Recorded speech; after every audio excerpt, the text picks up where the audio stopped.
Divide कर ली।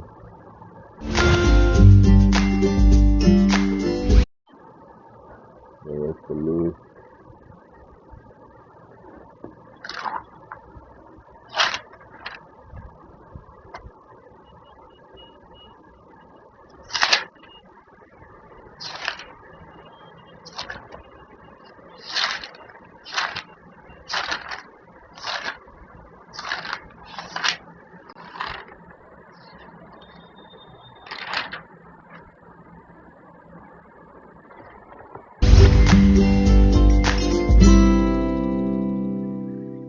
Hello students, तो देखिए फिर से वही कहानी। लास्ट क्लास हम लोगों ने अपने चैप्टर में बात की थी किसके बारे में। हाँ, एक तो मिक्स हम लोगों ने सीखा था कि परसेंट यील्ड कैसे कैलकुलेट करते हैं और परसेंट प्योरिटी कैसे कैलकुलेट करते हैं, और उसके ऊपर मैंने आपको एक क्वेश्चन भी दिया था। आओ सबसे पहले तो उसकी कहानी खत्म करें। देखिए आपके पास क्वेश्चन था कि how many grams of 90% pure Na2SO4 can be produce from 250 gram of 95% pure NaCl।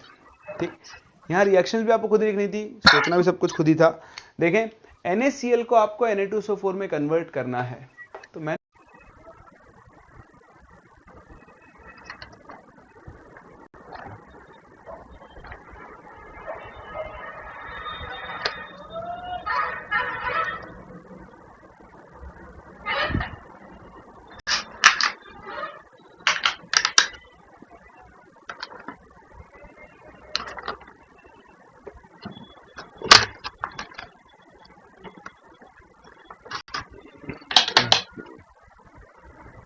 ठीक है,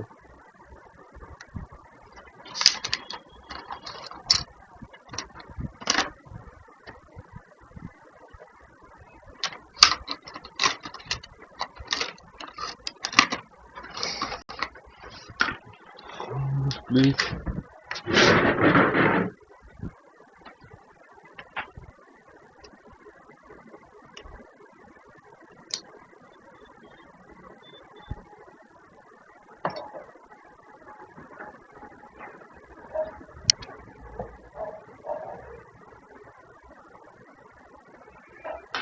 मैंने क्या किया होगा, NaCl की रिएक्शन मान लो मैंने करवा दी K2SO4 से, तो उससे क्या होगा, Cl माइनस को SO4 में रिप्लेस कर लेंगे, मतलब आपकी रिएक्शन बन जाएगी Na2SO4 प्लस KCl।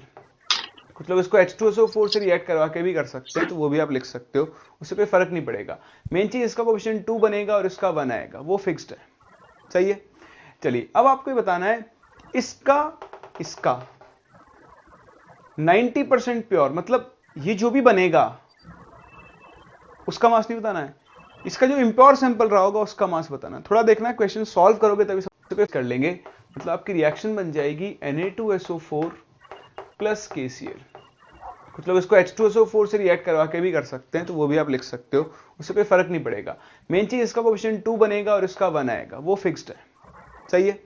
चलिए अब आपको ये बताना है इसका इसका 90% प्योर, मतलब ये जो भी बनेगा उसका मास नहीं बताना है, इसका जो इम्प्योर सैंपल रहा होगा उसका मास बताना है। थोड़ा देखना है, क्वेश्चन सॉल्व करोगे तभी समझ में आएगा। और आपको NaCl दिया हुआ है 250 ग्राम्स ऑफ 95% प्योर NaCl। थोड़ी कैलकुलेशन इसकी अजीब सी होगी, लेकिन आप सबसे पहला काम क्या करो, आप यहां से मास ऑफ प्योर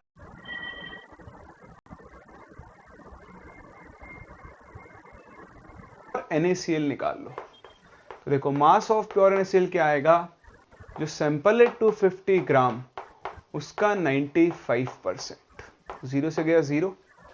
सही ना। देखें, आप चाहो तो इसको ऐसे लिख लो या ऐसे लिख लो, 5 2 ज़ा 10 और 5 5 ज़ा 25, 475/2। ठीक है, इतना ग्राम आपके पास NaCl है। उसको जरा सॉल्व मत करो, यहीं पे रख लो।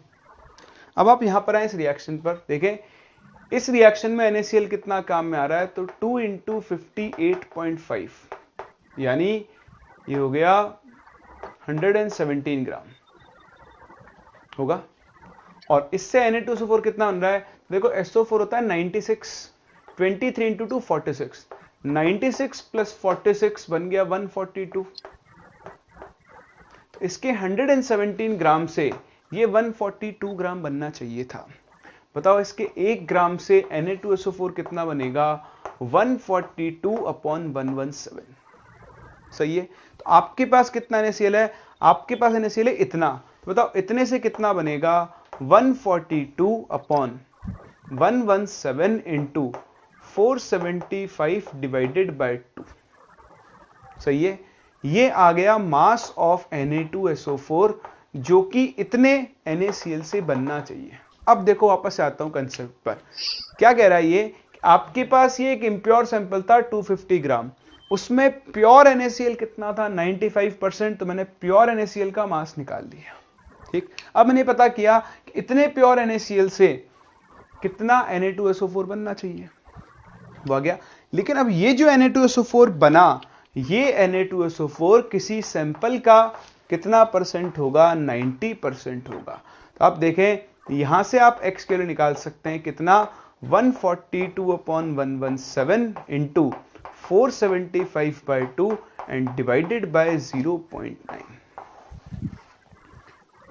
हाँ, ये कैलकुलेशन है इसकी, इसको आप सॉल्व कर लें और आप इस क्वेश्चन का आंसर कैलकुलेट कर सकते हैं। तो ये मान लो आपकी सबसे डिफिकल्ट क्वेश्चन था इसके ऊपर। अगर आपने कर लिया है तो परसेंटेज परसेंट प्योरिटी क्लियर है, नहीं किया है समझ लिया ना, दोबारा ट्राई करना है इस क्वेश्चन को। ये क्वेश्चन 2 बार 3 बार, जब तक आपको करना पड़े, तो आप खुद से समझ के नहीं कर पाओ तब तक इस क्वेश्चन को जरूर सॉल्व करें, क्योंकि ऐसे क्वेश्चन है जिनकी लैंग्वेज अगर आपको आज क्लियर नहीं है आगे आपको ये परेशान कर सकते हैं। सही ना? चलिए अब बढ़ते हैं हम लोग आगे और स्टार्ट करते हैं with our next topic, that is mixture analysis. देखिए नाम से पता लग रहा है यहां पर आपको एक मिक्सचर को एनालाइज करना होगा। मतलब आपके पास एक मिक्सचर के बारे में कहानी सुनाई जाएगी, क्यों बता दूं? उसके अंदर 2 या 2 से ज्यादा कंपोनेंट्स हो सकते हैं। एक कहानी सुनाएगा, उस कहानी से आपको उस मिक्सचर के कंपोनेंट्स का मास या मोल्स कैलकुलेट करना पड़ सकता है और उसके रिगार्डिंग कैलकुलेशंस करनी पड़ सकती है। लेकिन ये सब सीखने से पहले आपको कुछ कॉमन चीजें सीखनी होंगी, कुछ प्रॉपर्टीज, कुछ रिएक्शंस, जिसमें कुछ आपको आती हैं और कुछ आपको आगे जाके ध्यान रखनी है। देखिए ये तो हम सभी जानते हैं कि एल्कली मेटल्स क्या होती है। हाँ वेरी गुड, एल्कली मेटल्स कौन सी होती हैं? लिथियम, सोडियम, है ना, potassium, rubidium, caesium.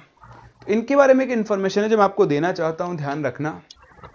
See, all alkali metal carbonates are thermally stable. Thermally stable का मतलब क्या है? ये हीट करने पर डिकम्पोज नहीं होते हैं and do not decompose on heating. ठीक, heat all alkali metal carbonates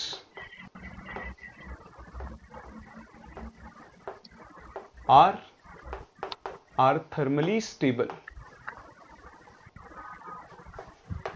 thermally stable का मतलब क्या है? ये हीट करने पर डिकम्पोज नहीं होते हैं and do not decompose on heating. ठीक, एक्सेप्ट Li2CO3। ये चीज हम आगे चल के इनऑर्गेनिक के अंदर सीखेंगे। अगर आप लिथियम कार्बोनेट को छोड़ दो तो बाकी सारे कार्बोनेट क्या होते हैं? थर्मली स्टेबल होते हैं। मतलब Li2CO3 सॉलिड को अगर आप हीट करें तो ये हीट करने पर टूटता है into Li2O solid plus CO2 gas.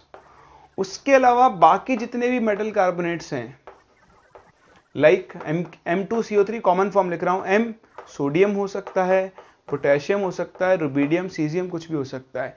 इनको आप हीट करो, आपको हीट करने पर कुछ भी नहीं मिलेगा। सोडियम कार्बोनेट को आप कितना भी हीट कर लो वो पिघल जाएगा वो पिघल जाएगा, मेल्ट हो जाएगा, लेकिन वो डिकम्पोज नहीं होता है।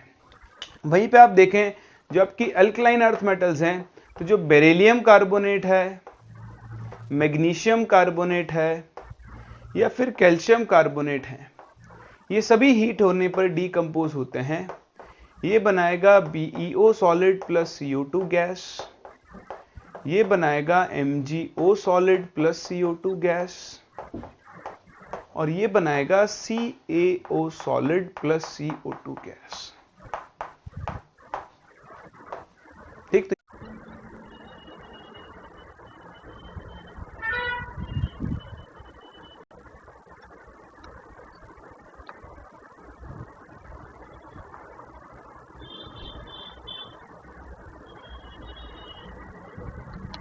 तो ये इनके डीकम्पोजिशन की रिएक्शन है, ये भी आपको पता होनी चाहिए, तो अपन पढ़ते आ रहे हैं तो आपको याद होगी, है ना।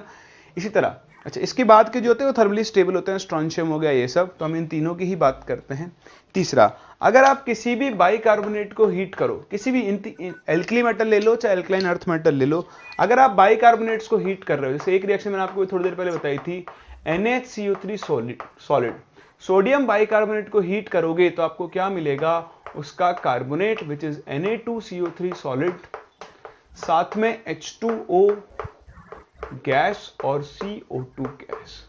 तो ये बहुत ही इंपॉर्टेंट रिएक्शन है, इससे आप जरूर ध्यान रखें, ये आपको याद रहे। कुछ लोग इसमें गलती करते हैं, वो Na2O plus CO2 plus H2 सब निकाल देते हैं। नहीं नहीं नहीं, बाइकार्बोनेट को हीट करोगे तो आपको क्या मिलेगा, metal carbonate plus CO2 plus H2। ठीक है, ऐसा आप कैल्शियम बाइकार्बोनेट को हीट करो, CHCO3 होल ट्वाइस। ठीक, तो यहां पे आप ध्यान रखें, ये आपको याद रहे। कुछ लोग इसमें गलती करते हैं, वो Na2O plus CO2 plus H2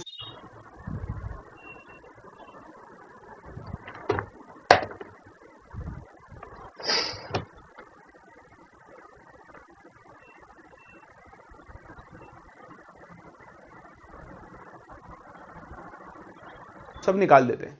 नहीं नहीं नहीं, बाइकार्बोनेट को हीट करोगे तो आपको क्या मिलेगा, मेटल कार्बोनेट प्लस CO2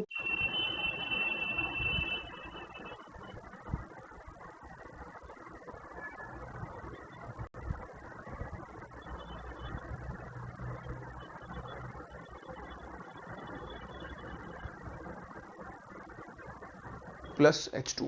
ठीक है, ऐसा आप कैल्शियम बाइकार्बोनेट को हीट करो, CHCO3 होल ट्वाइस। ठीक, तो यहां पे आपको क्या मिलता है, पहले CaCO3 मिलेगा, वो CaCO3 फिर से क्या होगा, डीकंपोज, तो CaO plus H2O plus CO2 आपका फॉर्म हो जाएगा। क्या ये रिएक्शन इतनी इंपॉर्टेंट है नहीं, हमारे लिए इंपॉर्टेंट रिएक्शन है ये, तो ये एटलीस्ट इतने रिएक्शन तो आपको ध्यान रखनी ही रखनी है। ठीक, दूसरा, मिक्सचर एनालिसिस के अंदर जब आप प्रॉब्लम्स के साथ डील करोगे तो आपको एक और इंफॉर्मेशन मिलेगी, दैट इज लॉस इन मास। ये लॉस इन मास वाला टर्म मैं आपको पहले भी सिखा चुका हूं। कंसेप्ट क्या है कि any loss in mass during a reaction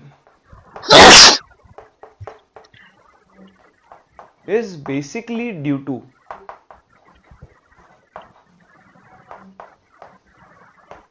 evolution of gases। ये आप हमेशा ध्यान रखें, अगर आपसे कोई कहता है कि एक मिक्सचर था, उसको हीट करने पर 2 ग्राम 5 ग्राम 10 ग्राम लॉस इन मास हुआ, तो जो लॉस इन मास होता है वो होगा इन गैसेस की वजह से। होता क्या है, हम एक मिक्सचर को कंटेनर में लेंगे, उस इवोल्यूशन ऑफ गैसेस, ये आप हमेशा ध्यान रखें, अगर आपसे कोई कहता है कि एक मिक्सचर था, उसको हीट करने पर 2 ग्राम 5 ग्राम 10 ग्राम लॉस इन मास हुआ, तो जो लॉस इन मास होता है वो होगा इन गैसेस की वजह से। होता क्या है, हम एक मिक्सचर को कंटेनर में लेंगे, ठीक, मान लो मैंने नीचे एक वेइंग स्केल रखा हुआ है, जो भी रीडिंग बता रहा है 10 ग्राम। मैंने NaCO3 सॉलिड को इस कंटेनर में हीट करना शुरू किया, तो देखो ये डीकंपोज होकर क्या बनाएगा, Na2CO3 सॉलिड प्लस साथ में क्या बनाएगा, H2O गैस, और साथ में क्या बनाएगा, CO2 गैस। सही है क्या। अब देखो ये तो सॉलिड को तो उड़ना आता ही नहीं है, लेकिन दोनों गैसेस को उड़ना आता है ना, तो ये गैसेस उड़ेंगी, और उड़कर देखें ये जो H2O है ये इसके पंख हो गए, और ये जो CO2 हो गई ये इसके भी पंख हो गए, और ये दोनों गैसेस क्या होंगी, उड़ेंगी और उड़ के कहां पहुंच जाएंगी, बाहर। तो बताओ, हाँ, क्या आपको यहां पर मास में कमी दिखाई देगी, रीडिंग लगातार क्या होती रहेगी, कम होती रहेगी। बताओ कब तक, हाँ, जब तक सारी गैस क्या नहीं होगी, ये बाहर निकल। तो देखो इसी को एक और लैंग्वेज में बोल सकता है, या तो ऐसा लॉस इन मास बोल देगा, या ऐसा बोलेगा कि mixture is heated, this mixture is heated to constant mass, यानी मिक्सचर को तब तक हीट करते रहे जब तक उसका मास कांस्टेंट नहीं हो गया। इसका मतलब कब तक हीट करते रहे, जब तक सारी की सारी गैस क्या नहीं हो गई है, फ्री नहीं हो गई है। आप सोचो, मान लो इस गैस का मास था टोटल मिलाकर 4 ग्राम, तो जब इसकी रीडिंग आ जाएगी 6 ग्राम और 6 ग्राम फिक्स हो गई, उसका मतलब क्या हुआ, अब कोई और गैस बाहर नहीं निकल रही है। जितनी गैस बाहर निकलनी थी सारी बाहर निकल चुकी है, 4 ग्राम। अब सिर्फ और सिर्फ आपके पास क्या बचा है, सॉल्ट। समझते हो? तो इन गैसेस की वजह से क्या होगा, लॉस इन मास। दूसरा क्या बनाएगा, Na2CO3 सॉलिड प्लस साथ में क्या बनाएगा,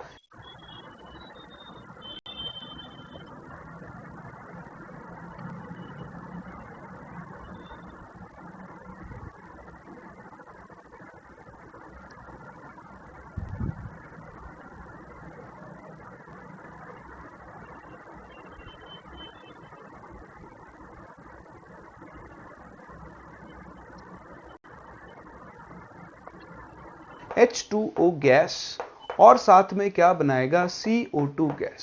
सही है क्या?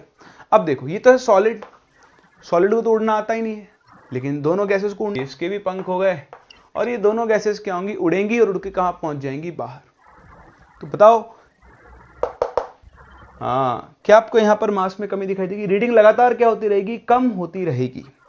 बताओ कब तक? हाँ, कांस्टेंट नहीं हो गया। इसका मतलब कब तक हीट करते रहे, जब तक सारी की सारी गैस क्या नहीं हो गई है, फ्री नहीं हो गई है। आप सोचो, मान लो इस गैस का मास था टोटल मिलाकर 4 ग्राम, तो जब इसकी रीडिंग आ जाएगी 6 ग्राम और 6 ग्राम फिक्स हो गई, उसका मतलब क्या हुआ, अब कोई और गैस बाहर नहीं निकल रही है। जितनी गैस बाहर निकलनी थी सारी बाहर निकल चुकी है, 4 ग्राम। अब सिर्फ और सिर्फ आपके पास क्या बचा है, सॉल्ट। समझते हो? तो इन गैसेस की वजह से क्या होगा, लॉस इन मास। दूसरा, गैसेस के उड़ने के बाद, रिएक्शन खत्म होने के बाद जो भी सॉलिड यहां बच गया उसको हम लोग क्या बोलते हैं, रेसिड्यू। क्या बोलते हैं, रेसिड्यू। तो एक और टर्म है जो आपको यहां पर काम में लेना होता है, दैट इज कॉल्ड रेसिड्यू या फिर रेजिड्यू, आप जो भी इसको बोलना चाहें, प्रोनाउंसिएशन से कोई फर्क नहीं पड़ता है। This is what residue is, any solid left after decomposition. तो डीकंपोजिशन के बाद जो भी कोई सॉलिड बचेगा उसी सॉलिड को हम लोग क्या बोलते हैं, रेसिड्यू बोलते हैं। तो ध्यान दें, कई बार आपको रिएक्शंस के अंदर रेसिड्यू पहचानना होता है। जैसे मैं ये डायग्राम उड़ा दूं, इसकी जरूरत तो है ही नहीं, ठीक है। यहां पे आप और लगा के ये भी लिख देना, mixture is heated to constant mass. अब आप देखें, रेसिड्यू पहचानते हैं। रेसिड्यू, मान लो मैंने CaCO3 को हीट किया अकेले, तो CaCO3 को हीट करूंगा तो बताओ मुझे क्या क्या मिलेगा, CaO solid plus CO2 gas. सही है? तो अभी ये मेरा रेसिड्यू है, क्योंकि ये तो गैस है, ये पूरा इसमें कन्वर्ट हो चुका होगा। लेकिन अगर मैं CaCO3 के साथ Na2CO3 को मिक्स कर दूं और अब मुझसे कोई रेसिड्यू पूछे, तो देखें CaCO3 तो हीट होने पर इसमें कन्वर्ट हो जाएगा, लेकिन भाई साहब ये जो Na2CO3 है ना, ये एज इट इज यहां पहुंचेगा, क्योंकि आप अभी थोड़ी देर पहले ऊपर देख चुके हो Na2CO3 हीट करने पर डिकम्पोज नहीं होता है। अब इस केस में ये दोनों मिलकर क्या बनाएंगे, रेसिड्यू बनाएंगे। तो जरूरी नहीं कि रेसिड्यू प्रोडक्ट ही हो रिएक्टेंट से जो बना, नहीं, अगर कोई सॉलिड रिएक्टेंट बच गया है तो वो भी किसके अंदर काउंट होता है, रेसिड्यू के अंदर काउंट होता है। समझ रहे हैं ना इस बात को? चलिए, तो ये थे छोटे मोटे कंसेप्ट, कुछ चीजें, कुछ बातें जो आपको मिक्सचर एनालिसिस के क्वेश्चंस से डील करने से पहले पता होनी चाहिए।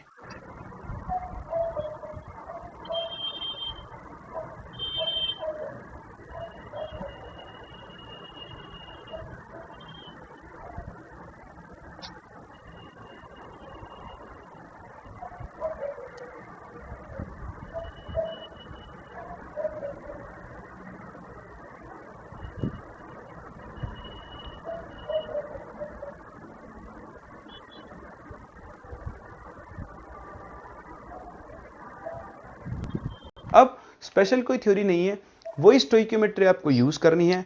कैसे करनी है उसके लिए मैं क्वेश्चंस करने होंगे, और उसके लिए पहले आपको इसको कॉपी करके मुझे जगह प्रोवाइड करवानी होगी। कॉपी करें। तो शुरू करते हैं क्वेश्चन के साथ।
और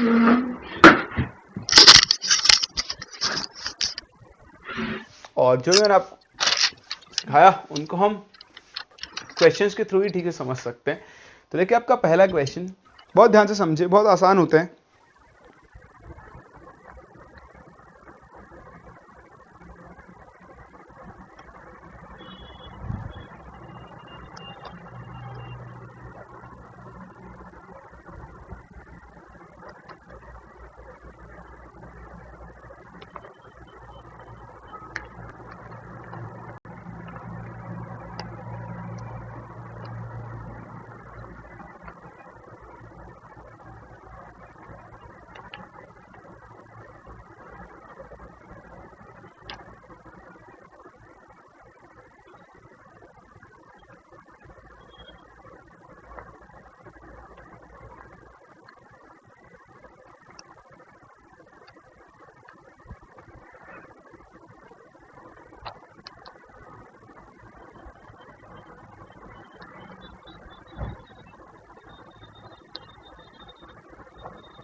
पता नहीं क्यों बहुत सारे स्टूडेंट्स को मिक्सचर एनालिसिस के क्वेश्चन के अंदर दिक्कत आती है, लेकिन आपको नहीं आएगी बहुत ध्यान से अगर आप सीखेंगे तो ये दिमाग खाली कर दो, जो भी आप सपने देख रहे हो हटा दो और फोकस करें इस बोर्ड के ऊपर।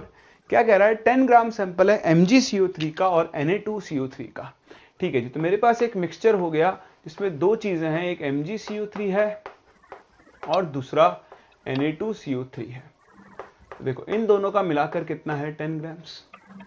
इसको हीट किया और हीट करने पर जो CO2 मिली उसका वॉल्यूम आपको पता है। तो देखिए वॉल्यूम ऑफ CO2 आपको दिया हुआ है 2.436 litre at 1 atm and 300 kelvin. ये चीज मैंने आपको याद रखने को कही थी जब हम बेसिक मूल सीख रहे थे। ठीक है, फिर भी आप यहां से PV इक्वल टू nRT लगाकर इस गैस के मोल्स निकाल लो, इतना काम आप कर लोगे, ये 0.1 मोल आएगा, है ना। P की वैल्यू 1, वॉल्यूम दिया हुआ है, R की वैल्यू 0.0821 और टेम्परेचर है 300। तो 0.0821 इंटू 300 होता है 24.63। ये 36 नहीं होगा, ये 63 होगा, चेंज कर लेना इसको। ठीक है, ये भी 63 ही लिखे हम।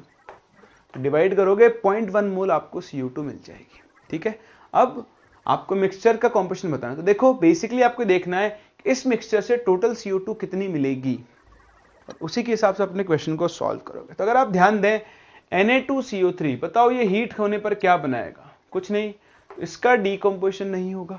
इसका मतलब जो भी CO2 यहां बन रही है वो सिर्फ और सिर्फ किससे बन रही होगी, MgCO3 से बन रही होगी, है ना।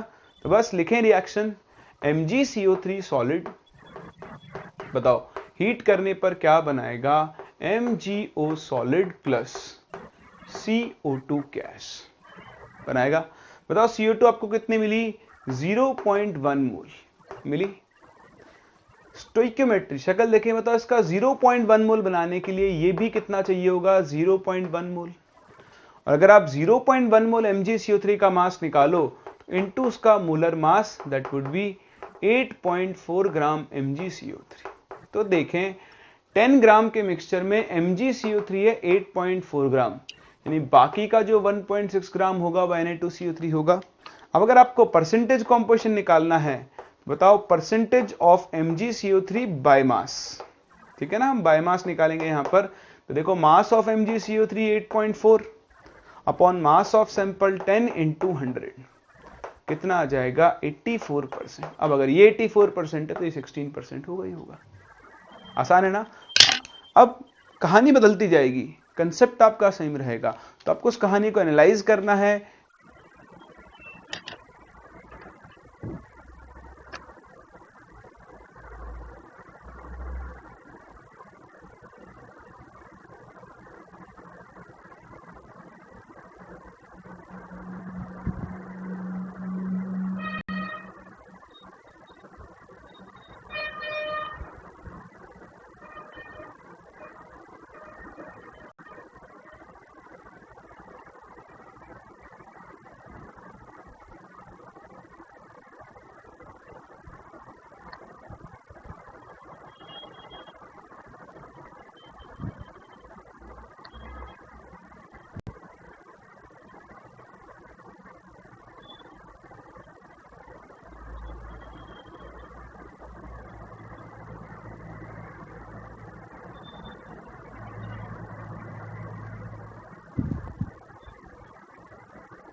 जो दिया है और जो पूछा उनको बहुत अच्छे से रिलेट करना है। चलिए एक और क्वेश्चन करते हैं, फिर आपके लिए एक क्वेश्चन आएगा, है ना। ये क्वेश्चन मैं एक्सप्लेन करता हूं आपको, उससे थोड़ा सा और इसका लेवल बढ़ा लिया हमने क्वेश्चन का और लैंग्वेज को बदल दिया है।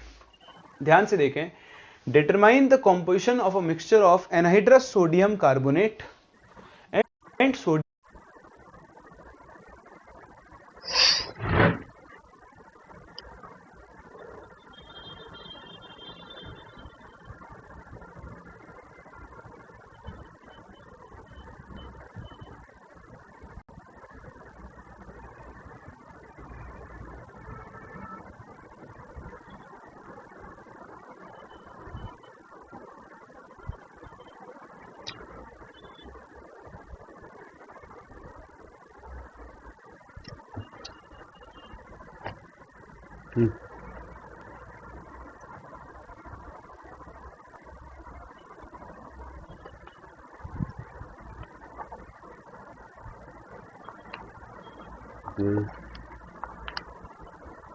combination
bicarbonate from the following data. Weight of mixture taken, यानी आपके पास एक 2 ग्राम का मिक्सचर है, इस मिक्सचर में एक तो है Na2CO3 और एक है NaHCO3।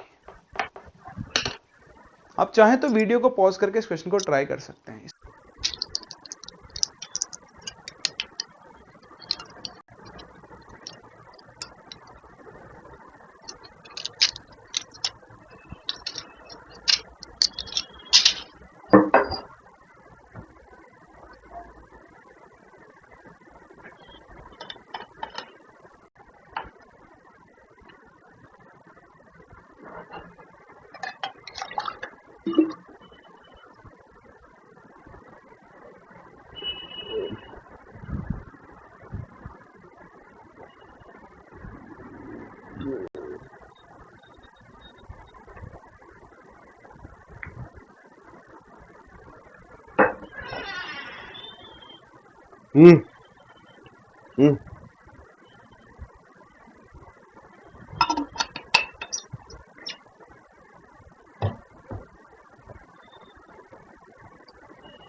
कितना टू लेसन ब्रेक तो तक कितना है पाउंड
छोटी सी मिस्टेक है जो जनरली सभी लोग करते हैं।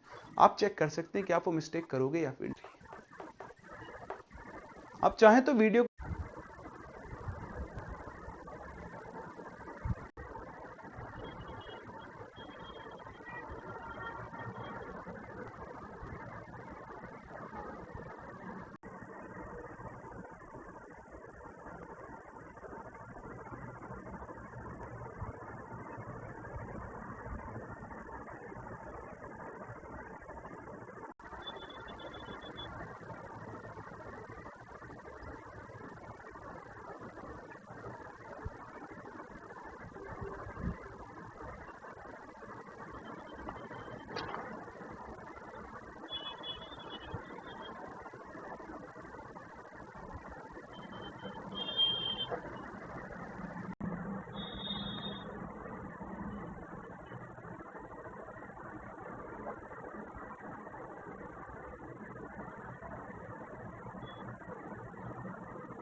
1.89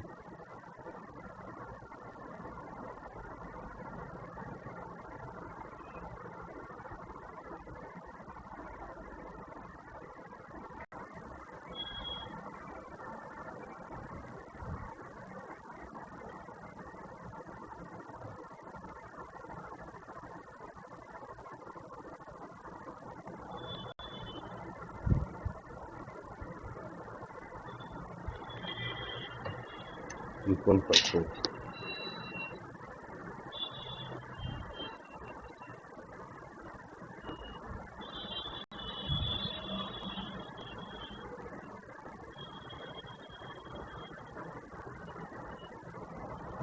divided by 2, that is 2,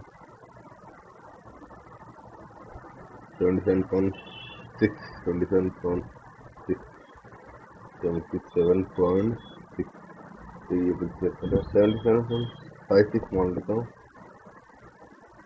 77.56 और ये बच गया तेरा 22.44, 27.56 तेरा NaHCO3, 23.4 तेरा Na2CO3।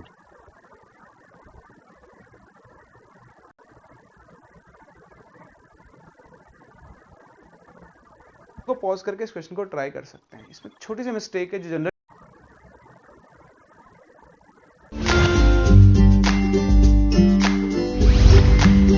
जनरली सभी लोग करते हैं। आप चेक कर सकते हैं कि आप वो मिस्टेक करोगे या फिर नहीं करोगे। मैं इस क्वेश्चन को सॉल्व करना शुरू कर रहा हूं। देखें कंसेप्ट क्या है, मिक्सचर का मास दिया है, loss in weight. Loss in weight मतलब जितनी भी गैसेस बनेगी उन सब का मास 0.11 ग्राम होगा, क्योंकि मैं आपको सिखा चुका हूं कि किसी भी रिएक्शन में जो लॉस इन मास होगा वो गैसेस की वजह से ही होता है। तो बताओ हीट करने पर इन भाई साहब पे क्या फर्क पड़ेगा? कुछ नहीं, कुछ नहीं होगा इनका, तो है ना। हीट होने पर किस पे फर्क पड़ेगा? NaHCO3 पे। तो ध्यान दें, अगर मैं NaHCO3 को हीट करूं तो आप रिएक्शन कंप्लीट करो। हाँ, बोलना शुरू करें। Very good. Na2CO3 सॉलिड, बहुत बढ़िया, plus plus H2O gas plus CO2 gas. अब पता नहीं क्यों सब लोग सब कुछ जानते हुए भी यहां सिर्फ CO2 को ही काउंट करते हैं। क्या आपने भी ऐसा किया है? अगर किया है तो आज के बाद मत करना, ये भी तो गैस ही है, अलग अलग हो गई क्या, है ना। अब बेसिकली क्या है कि ये जो टोटल गैसेस बनी, इन गैसेस का मास मिलाकर 0.11 ग्राम आना चाहिए। हाँ जी, कितना आना चाहिए? 0.11 ग्राम। तो अब अपना क्वेश्चन शुरू होता है। हम क्या करते हैं, मान लेते हैं कि इस मिक्सचर के अंदर NaHCO3 x ग्राम है, सही है। फिर इस रिएक्शन की शक्ल देखो, इसके 2 इंटू इसका मोलर मास आता है 84 ग्राम से। बताओ H2O कितना बनेगा? 18 ग्राम। अब आप चाहो तो इन दोनों का अलग अलग मास निकाल सकते हो, या फिर हम चाहें तो दोनों का एक साथ निकाल सकते हैं। 18 ग्राम इसका बनेगा प्लस 44 ग्राम इसका बनेगा, यानी 62 ग्राम टोटल गैसेस का मास बनेगा। और जो लॉस इन मास होगा वो गैसेस की वजह से होगा। अब हो चुका है अपना क्वेश्चन सॉल्व। देखें, 2 इंटू 84 ग्राम से 62 ग्राम गैसेस बनती हैं टोटल। तो बताओ 1 ग्राम से कितनी बनेगी? 62 डिवाइडेड बाय 2 इंटू 84। तो आपके पास कितना है इसका? x ग्राम। तो बताओ x ग्राम से कितनी बननी चाहिए? Into x, and this should be equal to 0.11। सही।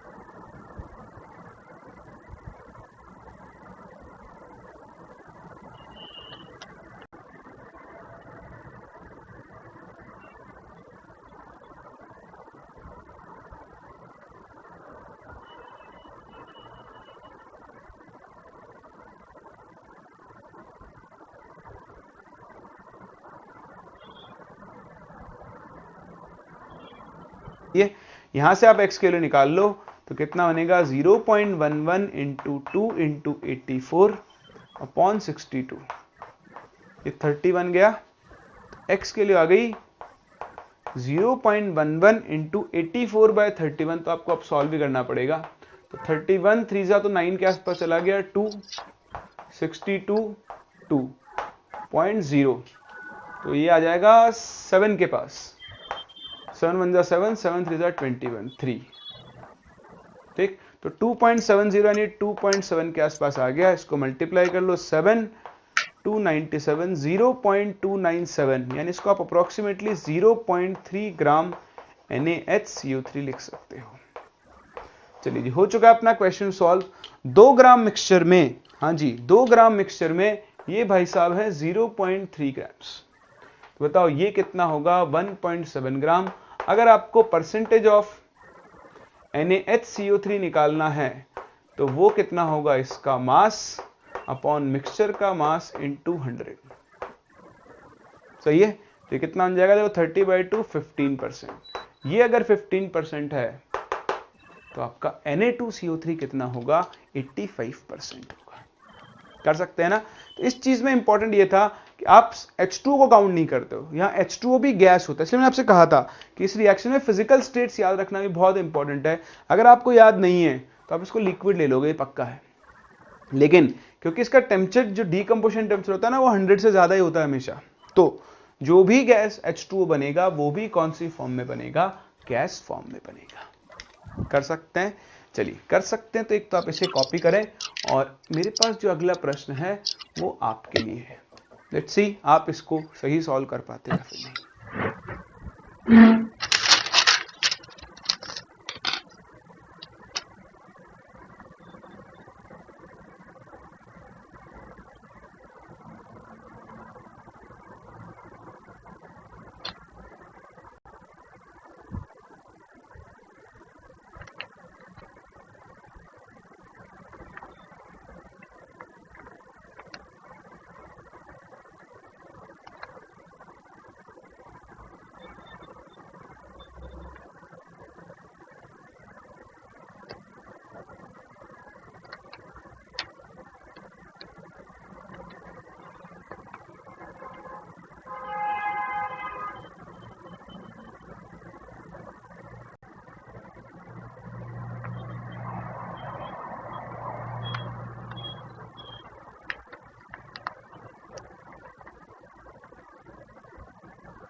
चलिए तो डिस्कस करते हैं, देखिए इस क्वेश्चन को। आई होप आपने क्वेश्चन ठीक से सॉल्व कर लिया होगा, लेकिन क्योंकि मेरे पास आंसर नहीं है और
वैसे भी तो क्लास लिस्टेशन है तो डिस्कस तो हमें करना ही करना है ना। बाकी आपके लिए प्रैक्टिस क्वेश्चन तो है ही आपकी डीपीपी के अंदर। देखिए क्या कह रहा है, 92 ग्राम मिक्सचर है CaCO3 का और MgCO3 का। ठीक है जी, तो CaCO3 सॉलिड और MgCO3 सॉलिड, इन दोनों का एक मिक्सचर बनाया गया है 92 ग्राम्स। ठीक है, आगे क्या कह रहा है, हीटेड स्ट्रांगली। तो देखिए आपने देखा है कि हीट करने पर तो दोनों ही डिकम्पोज होंगे। तो अब मान लो कि इसका मास है x ग्राम, तो इसका मास कितना होगा, 92 माइनस x होगा ना। मिलावट, हमारी चौक में मिलावट, क्ले के अंदर पत्थर। चलिए खैर ये होगा, डिकम्पोज होंगे। तो अब मान लो कि इसका मास है x ग्राम, तो इसका मास कितना होगा, 92 माइनस x होगा ना। मिलावट, हमारी चौक में मिलावट, क्ले के अंदर पत्थर। चलिए खैर ये डिकम्पोज होगा, तो डिकम्पोज होकर क्या बनाएगा, CaO solid plus CO2 gas. Same इसी तरह ये हीट होने पर क्या बनाएगा बताओ, MgO solid plus CO2 gas. अब देखो उसने क्वेश्चन की लैंग्वेज बदलती है, उसने क्या बोला है कि जो रेसिड्यू बच गया after complete decomposition of the carbonates, दोनों पूरे पूरे टूट गए, उसके बाद जो रेसिड्यू बचा, तो बताओ इस रेसिड्यू में कौन कौन काउंट होगा, CaO प्लस MgO। हाँ, और इन दोनों का मास मिलाकर है 48 ग्राम। बस। तो दया वो जानते हो CID वाला दया, हाँ, हमें रास्ता मिल चुका है, हमें कुछ नहीं करना है, हमें पता करना है कि इससे कितना CO बनेगा। तो देखो इस रिएक्शन की शक्ल ये चिल्ला चिल्ला कर बोल रही है कि अगर आप CaCO3 का 100 ग्राम यूज करो तो आपको इसका 56 ग्राम मिलेगा, है ना। अब देखें, आप बड़े हो चुके हैं, मतलब आप बहुत अच्छे से स्टोइकियोमेट्री यूज करना सीख चुके हैं, तो मैं आपको और छोटी ट्रिक सिखाता हूँ। अब आप ऐसे हिसाब ना लगाएं, अब क्या करना है, इससे ही बनाना है ना, इससे ये बनाना है, ध्यान देना, जो बनाना है उसका मोलर मास अपॉन जिससे बनाना है उसका मोलर मास इनटू इसका मास, कितना हो गया 92 माइनस एक्स। अब आप बन जाओ एक्सप्रेस। क्या किया मैंने, आप सारे क्वेश्चन आप ऐसे सॉल्व करेंगे टीपीपी के अंदर भी। क्या ये बनाना है ना, ये बनाना है, किससे बनाना है, इससे बनाना है, इसका मास अपॉन जिससे बनाना है उसका mass, molar mass into given mass. Moles में खेल सकते हो, इसके मोल्स मतलब इसका कोएफिशिएंट अपॉन इसका कोएफिशिएंट इनटू इसके एक्चुअल मोल्स। समझ रहे हो ना मैं क्या कहना चाह रहा हूं। देखो जैसे ये बताओ, इसका मोलर मास कितना होता है MgCO3 का 84 ग्राम, इसका कितना आएगा 40 ग्राम। ये बनाना ना आपको इससे, तो इसका मास मोलर मास अपॉन उसका मोलर मास इनटू उसका मास x आ गए। ये दोनों मिलाकर 48 होने चाहिए, तो रखो वैल्यूज 56 अपॉन 100 इंटू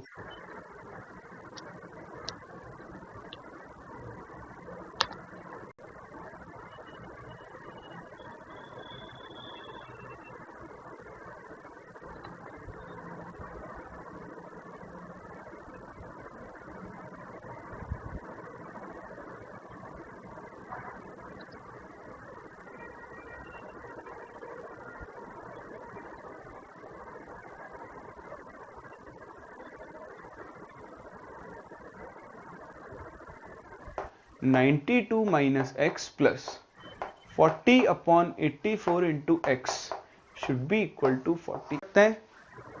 आसान था ना। यहां से आप x के लिए सॉल्व कर ले, x की वैल्यू आ जाएगी, x की वैल्यू आ गई, आपको दोनों कंपोनेंट का मास पता लग जाएगा। कर सकते हैं, आसान था ना। चलिए तो इसी बात पे एक और क्वेश्चन आपके सामने, भी बहुत ही आसान क्वेश्चन है, ट्राई करें फिर हम इसे भी डिस्कस करते हैं।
औजार लगा रहा हूँ मैं।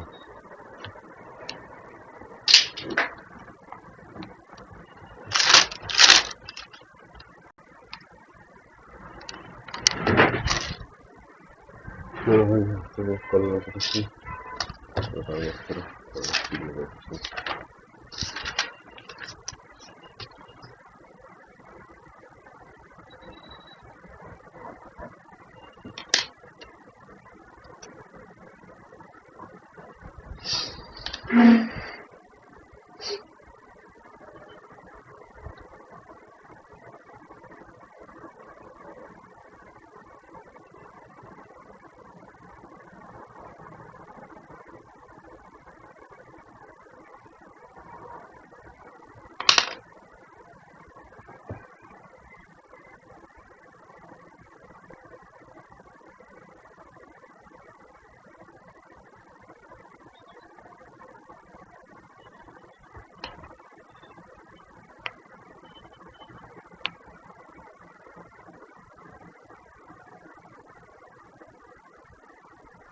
चलो 2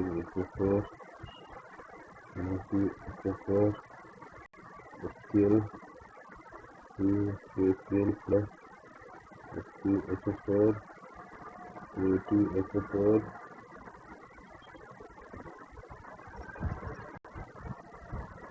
चल मैं इसको मान लेता हूँ। तो मतलब इसकी है।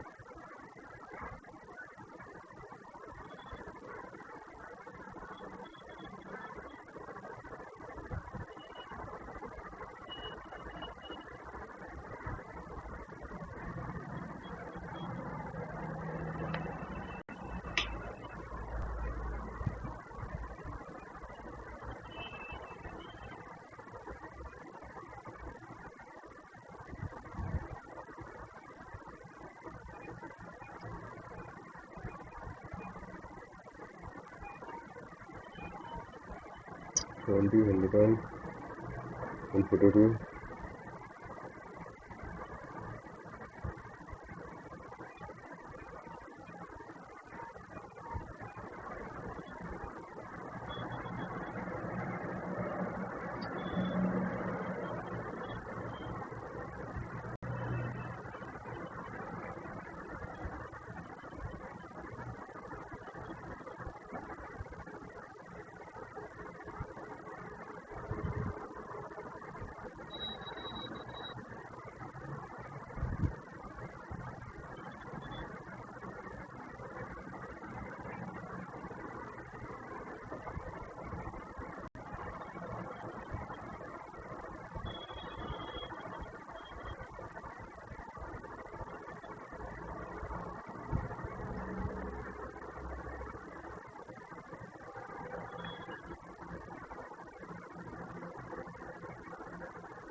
तो देखें क्या है question, 64 gram of mixture of NaCl और KCl है जिसको आपने ट्रीट किया है कॉन्सेंट्रेटेड H2SO4 के साथ and the total mass of metal sulphates obtained was found to be 76 grams.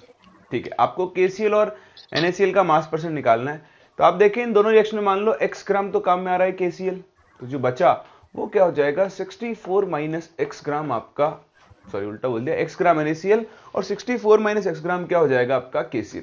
अब आप देखो इससे कितना Na2SO4 मिलेगा, तो वही मास वाला मेथड लगा लो, 2 इंटू इसका हो गया 58.5, तो 58.5 हो गया 117। ठीक है, तो 117 ग्राम से ये मिलेगा आपको 96 प्लस 46 142 ग्राम। ठीक, तो देखो इसका मास 142 अपन इसका टोटल मास कितना काम में आ रहा है 117 इंटू एक्स, इतना ग्राम Na2SO4 तो यहां से मिला, सही है ना। दूसरा यहां आप देखो KCl होता है 74.5 इंटू 2 कर दो 149, तो इसका मास निकालो 39 इंटू 2 78 प्लस 96 174। तो देखो ये 174 अपॉन वो कितना काम में आ रहा है 149 इंटू 64 माइनस एक्स। क्वेश्चन में कहा गया है कि इन दोनों सल्फेट का मास मिलाकर यानी 142 upon 117x plus 174 upon 149 into 64 minus x, इसकी वैल्यू कितनी आनी चाहिए 76 ग्राम्स आनी चाहिए। बस यहां से आप x किलो निकाल सकते हो और x किलो निकालकर आप इन दोनों का क्या कर सकते हो मास परसेंट कैलकुलेट कर सकते हो। बोलो कर सकते हैं ना। तो ये था आपके पास सिंपल सा टॉपिक, ऑल्दो ये लगता नहीं है सिंपल स्टूडेंट्स को क्योंकि लैंग्वेज और थोड़ा सा कैलकुलेटिव होता है। पता नहीं ऐसी क्या दिक्कत है कि मैथ्स में अगर कैलकुलेशन है तो लोग बड़े जोश से करते हैं, लेकिन जैसे ही केमिस्ट्री में से कैलकुलेशन आती है जोश सारा ठंडा हो जाता है। पता नहीं क्यों ठंडा हो जाता है? लोग चाहते हैं केमिस्ट्री में एक ही लाइन में आंसर आ जाए। तो देखें आप इनिशियल स्टेज पर हैं, इस चीज को बिल्कुल हटा दें। केमिस्ट्री में भी आपको 5 से 6 से 7 से 8 लाइन की कैलकुलेशन करनी पड़ सकती है जहां जरूरत हो, हर क्वेश्चन में नहीं करनी पड़ती। 50 में से 4 क्वेश्चन ऐसे होंगे जिनमें आपको काम करना पड़ेगा, तो करने से शर्माए ना और धड़ाधड़ से कैलकुलेट करना शुरू करते हैं। सही है, चलिए मिक्सचर एनालिसिस सीखने के बाद अब हम बढ़ रहे हैं आगे और एक और बहुत ही इंपॉर्टेंट टूल सीखने जा रहे हैं। हाँ जी, ये टॉपिक नहीं है, ये एक टूल है जो आपको कई जगह पर हेल्प कर सकता है। The name of the tool is POAC। नाम तो आप लोगों ने सुना ही होगा और नहीं सुना है तो कोई बात नहीं, आज सुन लो। POAC stands for principle of atom conservation. ये एक इतना पावरफुल टूल है कि ये 10 लाइन के क्वेश्चन को 1 लाइन में बदल देता है। हाँ, अगर सही जगह अप्लाई किया जाए। अगर आपने इसको गलत जगह अप्लाई कर दिया तो ये 1 लाइन के क्वेश्चन को 10 लाइन में भी कन्वर्ट कर सकता है।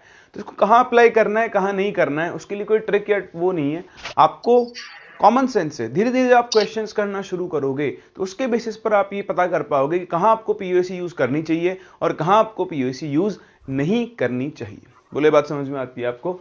चलिए तो देखते हैं प्रिंसिपल ऑफ एटम कंजर्वेशन क्या कहता है। नाम से पता लग रहा है, देखो हम जब भी किसी रिएक्शन को बैलेंस करते हैं, जैसे मान लो ये मेरी रिएक्शन है,